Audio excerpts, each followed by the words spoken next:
These days, everybody has an opinion about impeachment. Well, fortunately, we have the Constitution. It's all there in black and white. It should be crystal clear, right? Not exactly. So from deep within our very real law library here, we're going to take you through the nitty-gritty of impeachment. Today's topic, adjustum generis. The Constitution says that high crimes and misdemeanors are impeachable offenses. But what does that even mean? The framers didn't give us any guidance.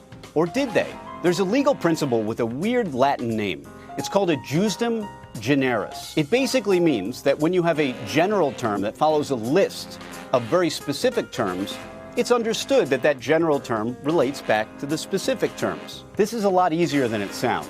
Imagine I tell you to go to the store and get me some Skittles, some M&Ms, and some other good stuff. Well, would I expect reasonably for you to bring me back a Lamborghini? That is, after all, pretty good stuff.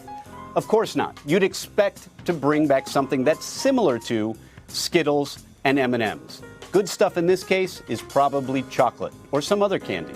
The complete phrase is that the president shall be removed for treason, bribery, and other high crimes and misdemeanors. So if treason and bribery are crimes of corruption and abuse of the public office, it follows that impeachable offenses similarly have to be abuses of that public office. It's hard to imagine a purely personal crime by a president that doesn't somehow implicate his presidential power. If, for example, a president was jaywalking or shooting someone in the face on a hunting trip, well, those might not be impeachable offenses because they're purely personal crimes. So if we're struggling to determine whether the president's conduct is a high crime or misdemeanor, maybe we use adjustum generis to look also to treason or bribery.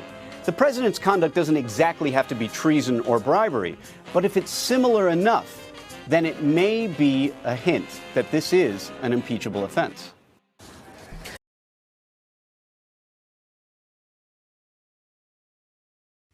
Hey, NBC News viewers, thanks for checking out our YouTube channel. Subscribe by clicking on that button down here and click on any of the videos over here to watch the latest interviews, show highlights, and digital exclusives. Thanks for watching.